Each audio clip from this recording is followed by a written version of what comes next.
구약의 이사야 9장 6절을 보겠습니다. 978페이지예요. 구약 978페이지 이사야 9장 6절입니다.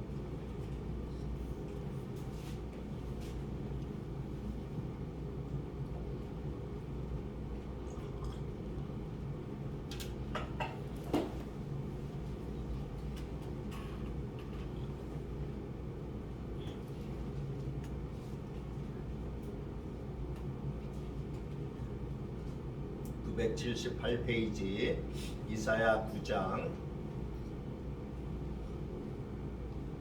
6절입니다.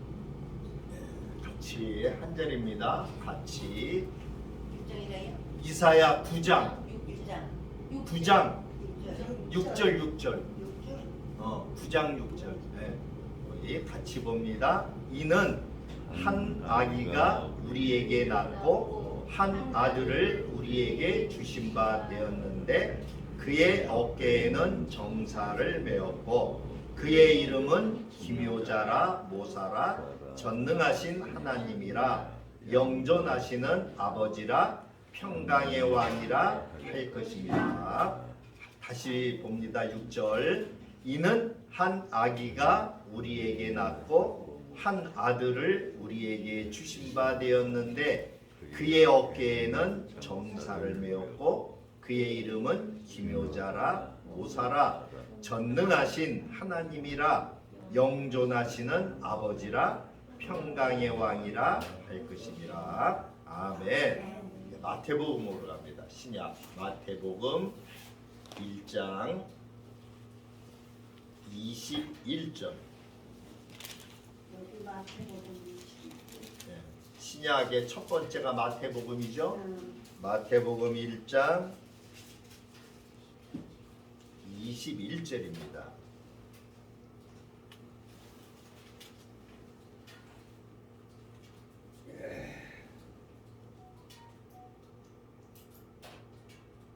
자, 21절부터 23절까지로 보겠습니다. 자, 21절입니다. 아들을 낳으리니 이름을 예수라 하라. 이는 그가 자기 백성을 그들의 죄에서 구원할 자이시리라 하니라. 이 모든 일이 된 것은 주께서 선지자로 하신 말씀을 이루려 하심이니 이르시되 보라 처녀가 잉태하여 아들을 낳을 것이요 그의 이름은 임마누엘이라 하리라 하셨으니 이를 번역한즉 하나님이 우리와 함께 계시다 함이라. 아멘. 자, 예수님의 여러 가지 이름이 나오죠. 예수라고 이름을 지라고 그랬는데 그 이름의 뜻이 뭐라고 그랬어요? 21절에 그가 자기 백성을 그들의 죄에서 구원할 자. 그 이름을 예수라고 한 그 이유가 22절에 나오죠. 이 모든 일이 된 것은 주께서 선지자로 하신 말씀을 이루려 하시니. 우리 아까 봤던 구약의 이사야서 9장 6절의 말씀은 이미 예수님이 탄생하기 700년 전에 주어진 말씀이에요. 예수님이 이 땅에 오시기 700년 전에 이미 선지자를 통해서 하나님이 자기 아들을 세상에 보내겠다고 약속을 하셨었죠.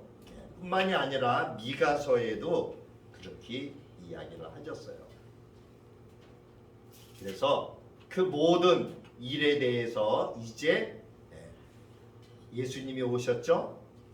그래서 오늘 말씀은 예수께서 이 땅에 오신 이유가 무엇인가? 성경은 예수께서 이 땅에 오신 이유에 대해서 어떻게 이야기를 하고 있는가? 물론 여러 가지 이유가 있죠. 그렇지만 우리가 몇 가지를 한번 살펴보고 이렇게 성경 말씀을 중심으로 살펴보려고 해요. 예수님께서 이 땅에 오신 이유는 첫 번째로 천국 복음을 전파하려고 오신 거예요. 그 이유는 뭐예요? 오늘 우리가 읽었던 말씀처럼 그가 자기 백성을 저희 죄에서 구원할 자라고 하는 것이죠. 예수님께서 육신을 입고 이 땅에 오신 이유는 자기 백성을 죄에서 구원하기 위함이에요. 자기 백성이면 누굴까요? 자기 백성. 예수님이 어디에 오셨어요? 이스라엘. 유대인들. 우리가 유대인들 그러죠? 이스라엘 땅에 예수님이 오셨어요. 왜? 하나님께서 제일 먼저 누구를 택하셨어요? 이스라엘을 택하셨죠. 유대인들을 택하셨죠. 그래서 자기 백성을 구하러 오셨어요. 근데 요한복음 1장 11절에 보니까 자기 땅에 오매 자기 백성이 영접하지 아니하였다. 이렇게 말씀하고 있어요. 이스라엘 백성들이 제가 여러 번 이야기 드렸을 거예요. 이스라엘 백성들이 하나님에게 메시아를 보내달라고 그렇게 맨날 부르짖고 맨날 자기들을 구원해달라고 맨날 그렇게 했잖아요. 그래서 하나님 아버지께서 약속하신 대로 선지자들을 통해서 미리 먼저 이야기를 하시고 예수님을 이 땅에 보내주셨죠. 그런데 자기 땅에 왔지만 자기 백성이 영접하지 않았다. 이렇게 성경은 이야기하고 있어요. 자, 요한복음 3장으로 한번 가볼까요? 자, 여기 이렇게 껴놓고 줄을 껴놓고 요한복음 3장으로 가보겠습니다. 마태, 마가, 누가, 요한이죠. 요한복음 3장 17절. 우리가 너무나 잘 아는 말씀이에요. 마태복음에서 요한복음. 이거 몇 줄이에요? 146페이지예요. 몇 장에 몇 줄? 3장 17절.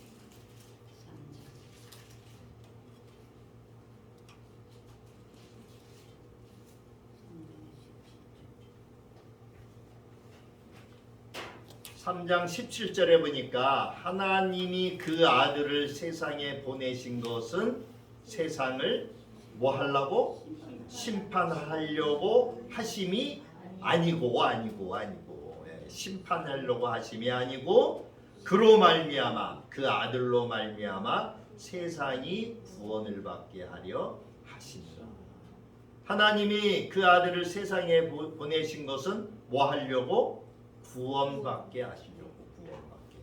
그래서 예수라고 하는 이름이 아까 우리가 보았던 것처럼 자기 백성을 저희 죄에서 구원할 자라고 하는 그 이름의 뜻을 가지고 있어요. 그러나 사람들은 자기 땅에 왔지만 그 백성들이 영접하지 않았죠. 근데 우리가 여기서 아까도 제가 말씀드렸지만 주목해야 될 게 있어요. 그것은 뭐예요? 자기 땅, 자기 백성이라고 하는 거예요. 하나님은 지금 현재 우리를 위해서 예수님을 보내셨던 것이 아니었었죠? 원래는 하나님이 택한 백성, 이스라엘을 위해서 하나님이 예수를 보내줬어요. 우리가 로마서 할 적에 우리가 여러 번 봤잖아요. 로마서에 보면은 하나님께서 이스라엘 백성을 택해서 이스라엘 백성들에게 하나님의 말씀을 맡겼잖아요. 그죠? 그 말씀을 맡기신 이유는 뭐예요? 맡기신 이유는 복음을 전파하려고. 복음을 전파하라고 그 말씀을 맡겨주셨는데 이스라엘 백성들은 어떻게 했어요? 복음도 전하지 않을 뿐만 아니라 그토록 그들이 원했던 하나님의 아들 자기 백성을 저희 죄에서 구원할 자이신 예수를 십자가에 못 박아 죽이는 엄청난 일을 저지르잖아요. 그래서 하나님께서 계획을 바꾸셨죠? 이스라엘의 구원이 거기서 중단이 된 거예요.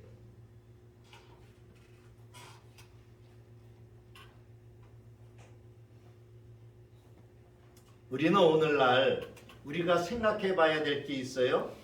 그것은 뭐예요? 이 땅에 사는 사람들, 곧 하나님을 모르고 예수님을 영접하지 않는 사람들을 우리 기독교인들은 누구라고 그래요? 사탄의 자녀라고 그래요. 세상의 사람들이라고 그러죠. 근데 하나님은 우리와 생각이 다르시죠? 이 땅은 처음부터 하나님의 땅이었어요. 그리고 하나님은 결코 이 땅을 포기한 적이 없으시다라고 하는 것이죠. 이 땅의 사람들도 마찬가지예요. 비록 죄를 지어서 하나님을 떠났지만 하나님 보시기에는 여전히 그들도 하나님의 백성들이에요. 왜? 하나님께서 창조하신 자들이기 때문에. 그러므로 하나님께서는 그들을 구원하려고 자기 아들 예수님을 자기 땅, 자기 백성에게 보내주신 거예요. 우리가 넓게 생각을 해야 돼요. 그죠? 네, 넓게 생각을 해야 돼요. 우리가 전도를 하는 이유가 뭐예요? 우리가 선교를 나가는 이유가 뭐예요? 다 이런 광의적인 뜻을 가지고 있죠. 구원을 하기 위해서, 사람들을 구원하기 위해서. 이제 구원의 문이 닫히기 전에 한 사람이라도 더 구원하시려고 하는 그 하나님 아버지의 마음을 가지고 나가는 것이 전도고 선교예요. 그죠? 우리 이제 요한계시록 거의 다 했잖아요. 이제 22장만 남겨놓고 있는데, 자 21장까지 하면서 우리가 거기서 한마디로 엑기스만 딱 뽑아 올린다면 뭐예요? 하나님은 우리를 아까 우리 읽었던 3장 17절의 말씀처럼 요한복음 우리를 심판하려고 하기보다는 뭐예요? 구원하려고. 그래서 하나님은 약속을 하셨지만 사람들은 하나님의 약속을 어떻게 생각해요? 그냥 가볍게 무시하죠? 반드시 심판이 있을 것이고 반드시 그 죄 때문에 죽을 것이다. 수없이 이야기하잖아요. 선지자들을 통해서 구약에서도 얘기해왔고 신약에 와서도 얘기했고 이제 성경을 완전히 이제 하나님의 모든 계획이 다 담겨져 있는 성경을 완성하셔서 우리에게 주셨잖아요. 근데도 사람들은 믿어요, 안 믿어요? 안 믿어요.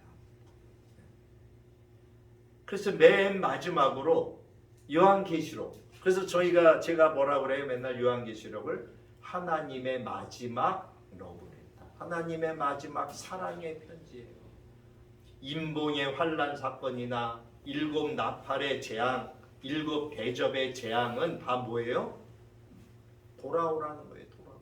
결론은 뭐예요? 돌아오라는 거예요. 회개하고 돌아서라는 거예요. 죄에서. 그러면 내가 너를 구원해 주리라고 하는 거예요. 하나님이 왜 천년왕국을 보여주시고 천국을 보여주시고 왜 그러한 이야기를 하시겠어요? 영원토록 이 죄 없는 세상에서 너희가 이 땅에서 그렇게 고통받고 고난 가운데 있는 그 세상은 이제 죄가 없어지기 때문에 끝나고 영원히 나와 함께 사는 그 세상이 올 것이다라고 하는 것을 끊임없이 우리에게 보여주고 있죠. 그게 요한계시록이 우리에게 하시는 말씀이에요. 그래서 요한계시록을 어떤 사람들은 뭐 무서운 책, 두려운 책, 뭐 하나님의 진노의 책 뭐 이렇게 이야기하는데 실질적으로 그래요? 아니요. 하나님의 마지막 우리를 향한 사랑의 편지예요. 사랑의 편지. 이 땅에 사는 지금 이 땅에 사는 사람들도 마찬가지죠. 그들이 비록 죄악된 세상에서 죄를 짓고 살아가고 있지만 그러나 하나님께서는 여전히 그들이 돌아오기를 기다리고 계신다는 거예요. 그러므로 하나님은 그들을 구원시키고자 자기 아들 예수를 이 땅에 보내신 거예요. 그들이 하나님의 백성이다. 너희들이 하나님의 백성이다. 사탄의 자녀가 아니다. 너희들의 정체성을 바로 봐라. 하나님은 그 사람들의 정체성을 회복시켜서 그들로 하여금 천국 백성이 되게 하려는 것이에요. 그래서 이것을 위해서 예수님은 천국 복음을 전파하셨어요. 이 복음의 내용은 뭐예요? 마태복음 4장으로 가볼까요? 자, 우리 여기 줄 끼워놨죠? 자, 마태복음 4장으로 가봅니다.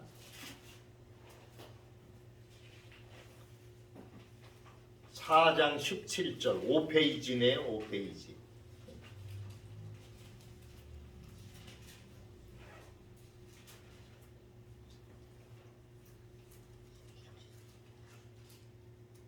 (5페이지에) 4장 17절에 보면은 이때부터 예수께서 비로소 전파하여 이르시되 회개하라 천국이 가까이 왔느니라 하시더라.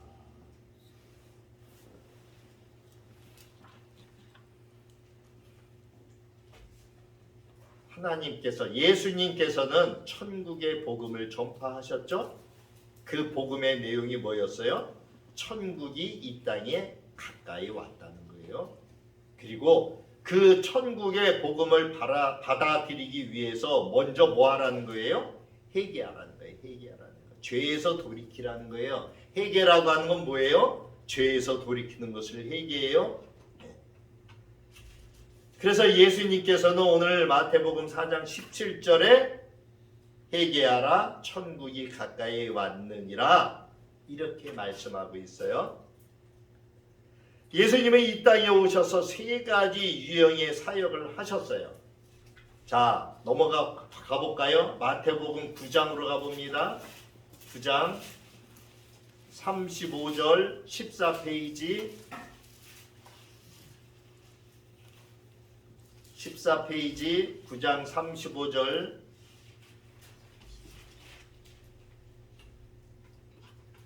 14페이지에 9장 35절에 보니까 예수께서 모든 도시와 마을에 두루 다니사 그들의 해당에서 가르치시며 천국 복음을 전파하시며 모든 병과 모든 약한 것을 고치십니다. 그죠? 자, 예수님께서 천국 복음을 회개하라고 이야기하시면서 모든 도시와 마을에 돌아다니셨죠. 두루 다니셨어요. 그리고 그들의 해당에서 오늘날의 이야기하면 교회라고 봐야 되겠죠. 해당에서 뭐 하셨어요? 가르치셨어요. 가르치셨어요. 그리고 복음을 전파하셨죠. 복음을 전파하셨어요. 천국 복음을 전파하셨어요. 그리고 세 번째는 뭐 했어요? 모든 병과 약한 것을 고치셨어요. 치유해 주셨어요. 치유해 주셨어요. 예수님은 이 땅에 오셔서 이렇게 이 세 가지 돌아가시고 하늘나라에 가시기까지 이 세 가지 일에 전념하셨어요. 하나님 나라에 대해서 가르치시고 천국의 복음을 전하시고 그 다음에 하나님 나라의 능력을 친히 보여주셨죠. 사람들이 예수님을 하늘의 권세를 가지신 분으로 인정하는 것은 예수님께서 이와 같은 사역이 있었기 때문이에요. 예수님께서는 죽은 자도 살려주시고 여러 병자들을 다 고쳐주셨죠.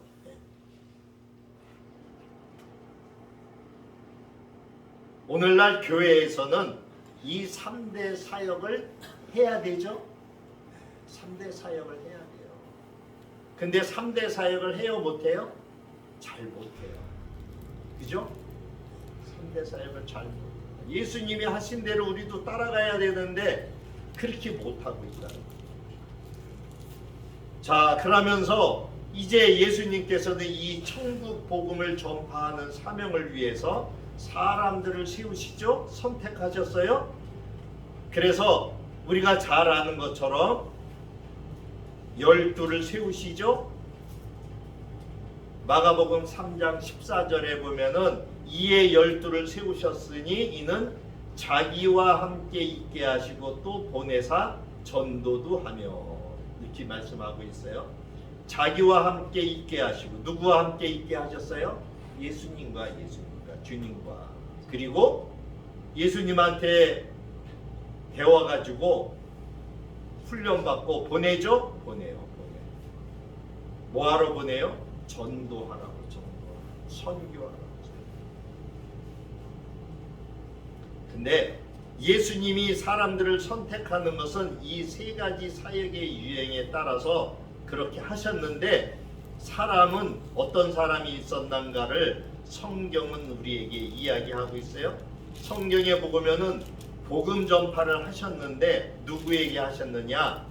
모든 사람들에게 하셨어요. 무리에게 하셨다, 이렇게 성경은 이야기하고 있어요. 한번 가볼까요? 마태복음 23장 1절로 가볼까요? 마태복음 23장 1절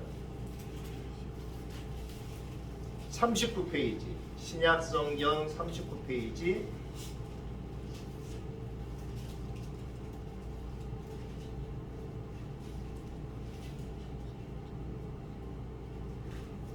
39페이지 23장 1절에 보니까 이에 예수께서 무리와 제자들에게 말씀하여 이르시되, 자, 두 종류의 사람들이 나오죠.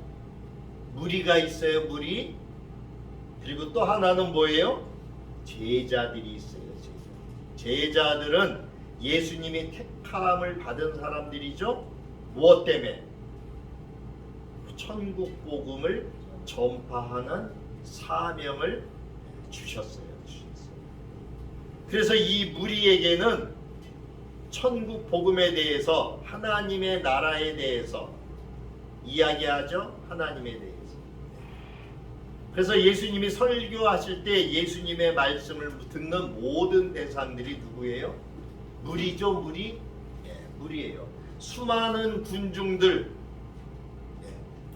우리 그 오병이어의 기적에 보면은 남자만 5,000명이라고 그랬으니까 전체적으로 어린아이까지 따져보면 한 2만여 명이, 2만에서 2만 5천 명 정도 된다고 이야기하죠. 그들에게는 뭘 가르치셨어요? 뭘 전파하셨어요? 하나님 아버지, 하나님의 나라, 너희가 찾는 그 하나님의 나라. 그리고 예수님이 택한 그 제자들에게는 뭐를 했어요? 가르치셨어요. 우리가 마태복음에 나오는 산상수훈의 그 무리들에는 예수님의 가르침을 듣기 위해 나온 그러한 제자들이 있었어요. 그죠? 그 제자들에게, 주님께서 선택한 제자들에게 하나님의 말씀을 전했어요. 그리고 그들을 통해서 뭐를 하셨어요? 이제 고치는 힐링 사역을 하시죠. 사도라고 하는 것은 제자들 중에서 고치는 사역을 위해 택한 거예요. 권능을 주셨어요. 그리고 사람들을 파송하셨죠. 그래서 성경에 보면 마태복음 10장 1절에 보면 예수께서 12제자를 부르셨다라고 말씀하고 있고, 그 다음에 10장 2절에 12사도의 이름들은 이러하니 그러면서 12사도의 이름들이 쭉 나오죠. 그리고 누가복음에 보면은 6장 13절에 보면은 밝음에 그 제자들을 부르사 그 중에서 12를 택하여 사도라 칭하셨으니, 그래서 예수님께서 12 제자들을 택한 것을 말씀하고 있죠. 그들을 택한 이유는 뭐라고요? 병자들을 고치기 위해서. 이 사도란 보냄을 받은 자예요. 보냄. 그래서 파송된 자를 이야기해요. 파송. 여기에 가장 적합한 사람은 첫째가 누구예요? 예수님. 누가 보냈어요? 예수님을. 하나님 아버지가 보냈잖아요. 그죠? 하나님 아버지가 보내셨어요. 한번 가볼까요? 진짜 요한복음, 다시 요한복음으로 갑니다. 20장.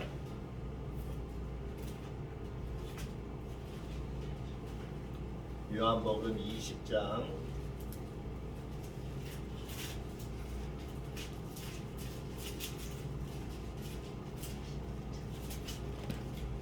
시간이 걸려도 특히 성경을 찾는 이유는 그래야 우리가 조금 기억이라도 더 남기 때문에 그러는 거예요.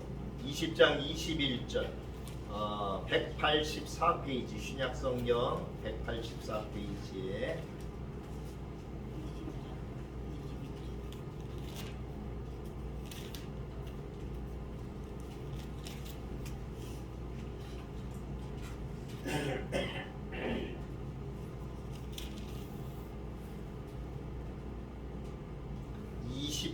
(21절) 자, 184페이지 21절에 보니까 예수께서 또 이르시되 너희에게 평강이 있을지어다 아버지께서 나를 보내신 것 같이.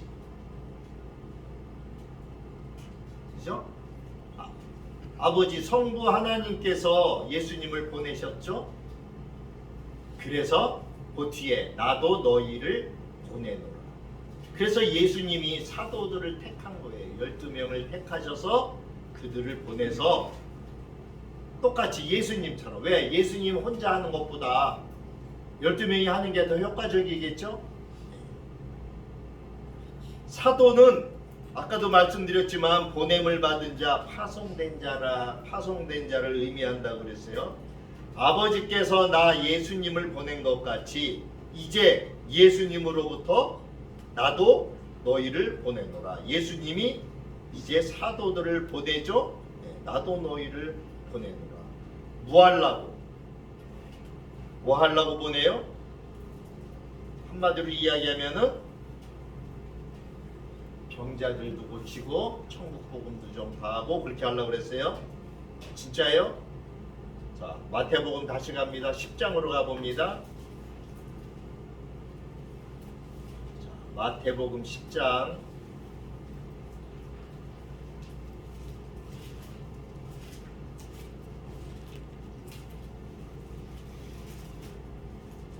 마태복음 10장 5절 신약성경 15페이지예요.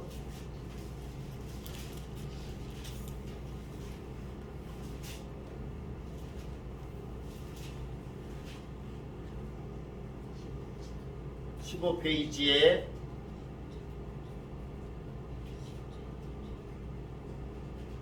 1절에 먼저 보니까 예수께서 그의 12 제자를 부르사 더러운 귀신을 쫓아내며 모든 병과 모든 약한 것을 고치는 권능을 주셨다라고 이야기했어요.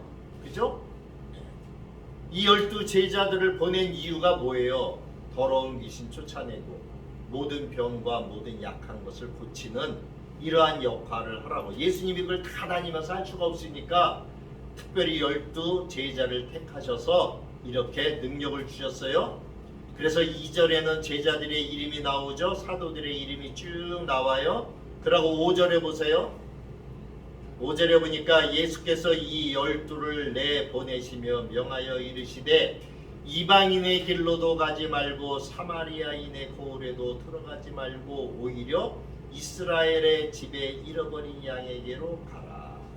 가면서 전파하여 말하되 천국이 가까이 왔다 하고 병든 자를 고치며 죽은 자를 살리며 납병 환자를 깨끗하게 하며 귀신을 쫓아내되 너희가 거저 받았으니 거저 주라. 자, 제일 먼저 누구한테 먼저 보냈어요? 잃어버린 자, 잃어버린 자, 잃어버린 양, 잃어버린 양. 잃어버린 양은 누구예요? 잃어버린 양은 먼저 예수를 믿었었어. 그죠? 근데 환난을 당하고 고난을 당하고 어려운 일을 당하면서 떠났어. 그죠? 길 잃은 양들한테 먼저 가라고 그랬죠?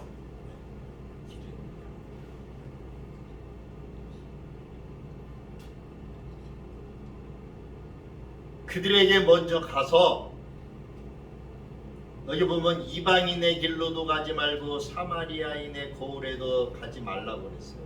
이 얘기는 무슨 얘기예요? 아직 이때는 복음이 이방인에게 넘어가기 전이죠. 이스라엘 땅에, 이스라엘은 하나님이 택한 백성들이에요. 그러면 우리가 가장 지금 오늘날로 생각해 볼 적에 조금 우리가 관심을 가지고 신경 써야 될 부분은 뭐예요? 전혀 교회를 다니지 않았던 사람들도 있지만 지금은 이제 마지막 때이기 때문에 누구부터 교회에 다녔던 그 사람들이 복음을 받아들이기가 더 쉬울까요? 어려울까요? 더 쉬워요. 왜? 이미 복음을 들었기 때문에. 지금 시대는 그러한 시대예요. 그죠? 그러나 예수님 당시에는 아직 복음이 다 전파되지 않았고 그 땅에 이스라엘 땅에 먼저 보내줬기 때문에 이 말씀을 하신 거예요. 우리가 배경을 잘 알아야 돼요. 배경을. 그래서 이들에게 잃어버린 6절에 잃어버린 양에게로 가는데 가면서 전파하라고 하죠. 뭘 전파하래요? 천국, 하나님의 나라가 가까이 왔다. 얘기하라고, 이야기하라고 하죠. 그리고 병든 자를 고치고 죽은 자를 살리고 문둥병자를 깨끗이 하고 귀신을 쫓아내는 이러한 사역을 하라는 거예요. 결국 사도라고 하는 것은 뭐예요? 예수님이 하신 것처럼 천국 복음을 전파하고 모든 제자들을 택하고 가르치고 모든 병과 모든 약한 것을 고치기 위해서 권능을 주고 예수님에게서 파송받은 자들을 사도라고 이야기를 했어요. 그래서 예수님은 이 사도들과 어떻게 이들을 훈련시키셨어요? 예수님은 그들과 함께 하셨어요. 함께. 이 제자라고 하는 단어를 국어사전에서 찾아보면 스승의 가르침을 받거나 받은 사람, 즉 문도 이렇게 이야기해요. 이 문도라고 하는 것은 스승으로부터 배움을 위해 스승의 삶을 함께 나누는 사람을 말해요. 사도 바울은 바리새인의 교육을 받았을 적에 그 사도 바울도 랍비 가말리알의 문도였었죠. 그래서 누군가의 제자, 문도가 된다라고 하는 것은 기본적으로 스승의 말씀과 행함을 본받는 자세가 준비되어야 되겠죠. 그래서 아까 우리가 보았던 마가복음 3장 14절에 예수께서 12를 세우셨는데 이는 자기와 함께 있게 하시고 이렇게 이야기하셨어요. 오늘날의 신약에서는 예수 믿는 모든 사람들이 다 누구예요? 제자죠. 우리 제자 교육 하잖아요. 교회에서들. 그렇죠? 이 신약에서는 우리가 다 제자예요. 다 사도예요. 사실상 구약을 비춰본다면은 사도와 같은 역할을 하죠. 사도적인 그러한 사역들을 우리가 한다고 볼 수 있어요. 그리고 예수님께서는 그 제자들을 따로 가르치셨어요. 마태복음 13장 10절에 보니까 제자들이 예수께 나와 이르되 어찌하여 그들에게 비유로 말씀하시나이까? 그러니까 13장 11절에 대답하여 이르시되 천국의 비밀을 아는 것이 너희에게는 허락되었으나 그들에게는 아니되었나니. 자, 천국의 비밀을 아는 것이 제자들에게는 허락이 되었어요. 오늘날 성도들에게는 허락이 되었어요. 그죠? 세상 사람들은 들어도 알까요? 모를까요? 몰라요. 깨닫지를 못해요. 세상 사람. 왜? 허락이 안 되었기 때문에.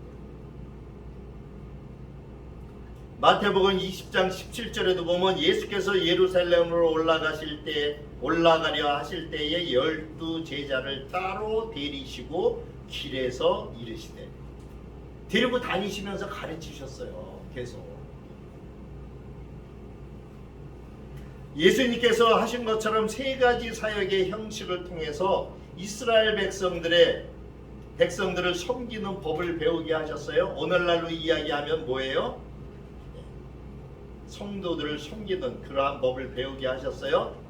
가면서 마태복음 10장 7절 8절에 보면 가면서 전파하여 말하되 천국이 가까이 왔다 하고 우리 아까 봤잖아요. 병든 자를 고치며 죽은 자를 살며 문둥이를 깨끗하게 하며 귀신을 쫓아내되 이것을 감당하게 하기 위하여 권능을 주셨어요. 그래서 10장 1절에 더러운 귀신을 쫓아내며 모든 병과 모든 약한 것을 고치시는 권능을 주십니다.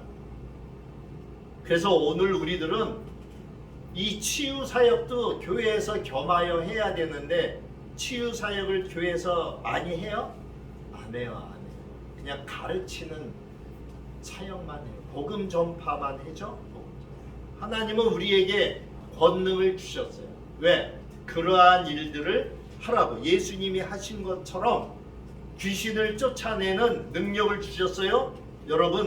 여러분들 모든 한 사람 한 사람에게 예수님이 다, 하나님이 다 능력을 주셨어요. 귀신을 쫓아내는 능력을 주셨어요. 권세를 주셨어요. 누구의 이름으로? 예수의 이름. 성경의 사복음서를 보면 귀신을 쫓아내는 그러한 일들이 엄청 많이 나오죠. 사역이 많이 나와요. 여러분 오늘날에 우리 정신병 이렇게 이야기하죠. 실질적으로 정신적으로 이상이 있는 사람이 있는가 하면은 어떤 사람은 뭐예요? 귀신에 사로잡힌. 그래서 하나님 나라의 백성에서 자꾸 떨어지게 하려고 이 사탄 마귀들이 장난을 하죠. 누가복음 4장 18절에 보면 주의 성령이 내게 임하셨으니 이는 가난한 자에게 복음을 전하게 하시려고 내게 기름, 성령의 기름, 능력을 부어주시고 나를 보내사 포로된 자에게 자유를, 눈먼 자에게 다시 보게 함을 전파하며 눌린 자를 자유롭게 하고. 우리에게도 이렇게 성령의 기름을 부어주셨어요. 성령의 기름. 그래서 사도행전 1장 8절에 보면 오직 성령이 너희에게 임하시면 너희가 권능을 받고 예루살렘과 온 유대와 사마리아와 땅끝까지 이르러 내 증인이 되리라 하십니다. 우리가 권능을 받았기 때문에 나사렛 예수의 이름을 가지고 땅끝까지 나가죠. 그 땅끝까지 나가 있는 사람들을 오늘날 우리는 뭐라고 불러요? 선교사님 이렇게 부르잖아요. 국내에서 하는 거는 전도, 그죠? 해외에 나가서 하면 선교사라고 부르죠. 근데 사실은 뭐예요? 하나로 통합하면은 전도예요, 전도. 네, 그것을 국내 사역과 국외 사역을 나누려고 우리가 알기 쉽게 선교, 국외에서 하는 건 선교, 국내에서 하는 거는 전도 이렇게 이야기해요. 그래서 우리에게 이렇게 성령의 기름을 받게 하시고 성령의 기름을 부어주시고 이제 그 제자들을 파송하셨어요. 그래서 요한복음 17장 18절에 아버지께서 나를 세상에 보내신 것 같이 나도 그들을 세상에 보냈다. 이렇게 말씀하고 있어요. 제자 훈련이라고 하는 것은 예수님을 따르는 삶을 살기 위해 예수님의 삶과 사역을 배우고 훈련하는 거예요. 그래서 교회에서는 예배도 드리지만 성경 공부를 통해서 말씀을 통해서 바로 이렇게 배우고 훈련하는 사역도 같이 겸하고 있어요. 그리고 이 훈련은 반드시 가르치는 것과 복음 전파와 치유의 사역들이 포함되어져야 한다. 근데 오늘날 교회가 가르치고 복음 전파하는 사역에는 열심히 하지만 치유의 사역들은 어때요? 많이 약화되었다. 왜? 왜 약화되었을까요? 마지막 때이기 때문에 그만큼 사탄의 마귀의 힘이 강도가 더 세워졌죠. 요즘 세상에 돌아가는 일들을 보시면 어때요? 안 믿는 자들도 진짜 말세기 말세인가 봐 그래요. 하도 어이없는 정말 아니 사람으로서 어떻게 저렇게 할 수 있어? 이러한 일들이 여러 곳에서 일어나고 있죠. 바로 이 귀신의 역사들, 치유의 사역들을 교회에서 그동안 등한시하면서 이제 이 시대가 마지막으로 치닫고 있는 시대가 되었고 또 그러한 가운데서 목사님들도 두려워해요.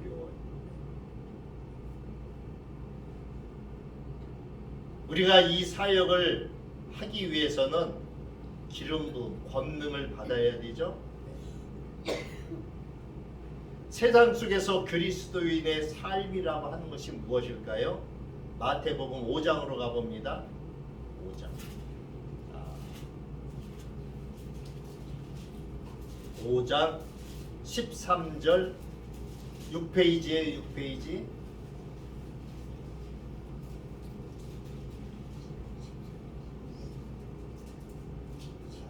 페이지 5장 13절부터 16절까지 볼 겁니다.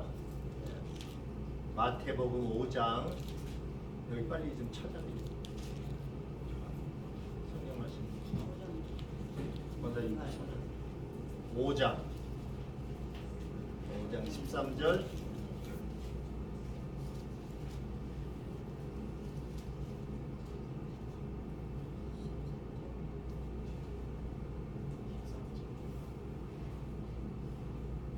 자, 13절부터 16절까지를 같이 봅니다. 13절입니다.